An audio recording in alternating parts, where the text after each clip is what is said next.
Hi, everybody. I'm Charlie Hurst, And I'm MaryKlaire Pelk. and we are students here at GCU.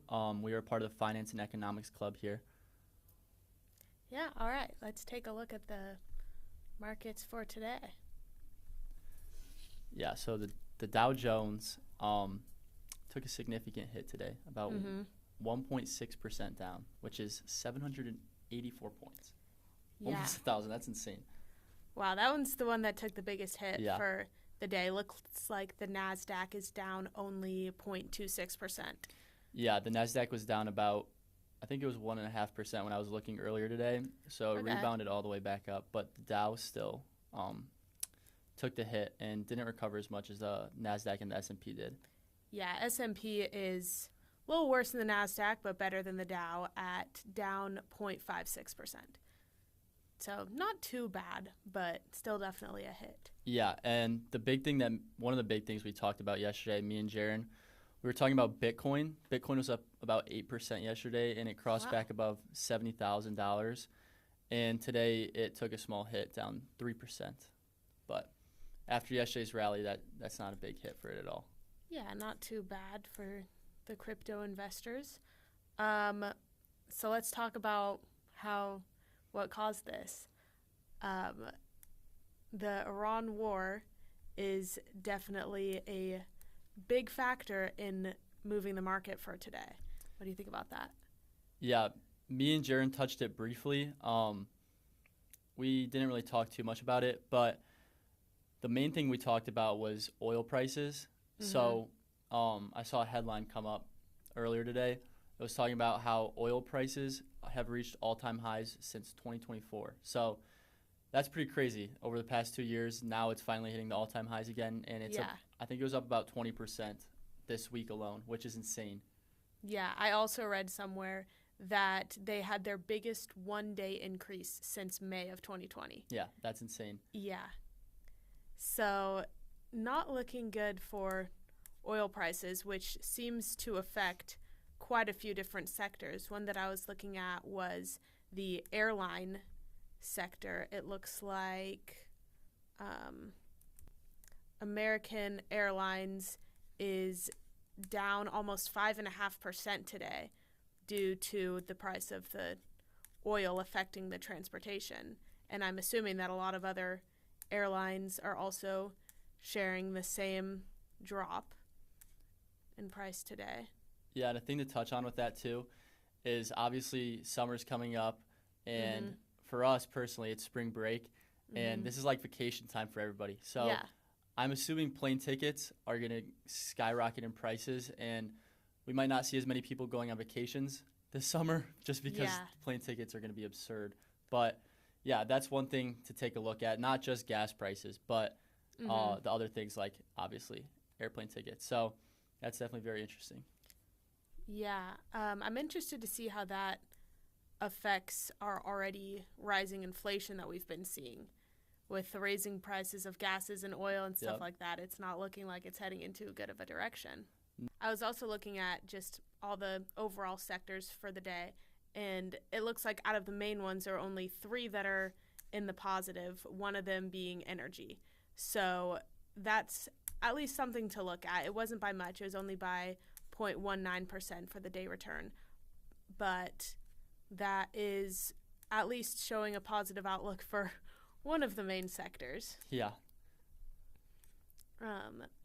Another one was technology let's look at the big movers in that. Looks like NVIDIA was up today, which is a good sign. Very small, 0.16%, but it was down. Let's take a look. The graph looks like it was down a lot earlier today. Down to 178 at one point today, and now it's all the way back up to 182. So nice recovery there from NVIDIA. That shows a lot of strength that people are still buying into it, especially after last week, the earnings report.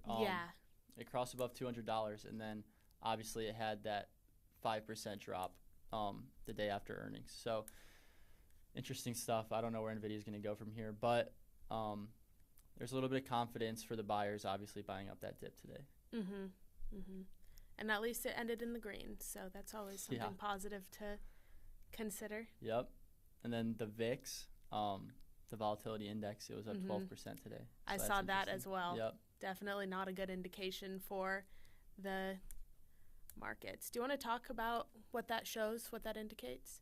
Yeah, so the VIX is a volatility index, and it usually refers to the opposite of what the indice markets are doing. So, for example, if the NASDAQ is down 2% on the day, or then typically the VIX is up a significant amount. So it doesn't follow directly. So if NASDAQ's down 2%, the VIX isn't up 2%.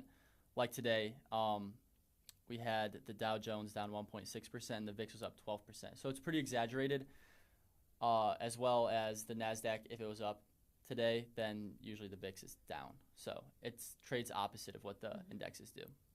So basically, with the VIX being up over 12% today, it shows that there's quite a lot that we don't know about where the market is heading. Yeah, a lot of fear. Yeah. So that's definitely something to continue to watch as things continue to move. Yep. Did you find any other news today on the war with Iran? Is there anything else to touch on? Let's see. I thought it was interesting how the European nations are finally being drawn into the conflict.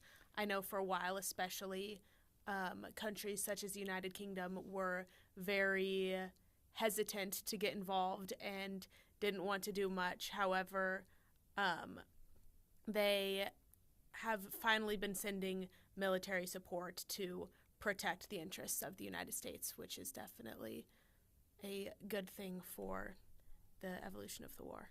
Yeah, and I think the reason that these other countries are getting involved is because Iran, I don't know the reason, so I can't really speak on it, but Iran has been sending bombs to other countries. So we saw it with Dubai. One of Dubai's the biggest hotel, what is it called? The Burj Khalifa? Something, I think that's what it is. But it got hit with a missile, and for some reason, I don't know why they were going after Dubai, but Dubai got involved. And then I know, obviously, the United Kingdom, I think they got hit as well a couple days ago. But it's an interesting developing story because I don't know why Iran is getting other countries involved. I think I saw something that over 6 countries are involved now in the war. So we'll see where it goes from here. It could obviously be resolved pretty quickly. But I know Trump wants to have a say in the next leader of Iran. I thought that was pretty interesting. Yeah, we'll see where that goes. Fortunately, he seems to have a pretty positive outlook. He said that the U.S. military is far ahead of schedule, is how he put it. So hopefully that means that he has a good grasp on what his plans are, and we don't have too much to worry about. Yeah. And I thought another thing that was interesting, too, was one of our submarines, it took down one of Iran's battleships, and that was like the first time that happened since World War II. So, wow, really? Yeah, that was pretty interesting. I saw that the other day on TikTok. But interesting. Yeah, that was pretty cool. Yeah, I've been seeing quite a few clips as well all over my page. Yep. It's just interesting to see. All right, well, that concludes your daily market recap. Thank you, everybody, for tuning in.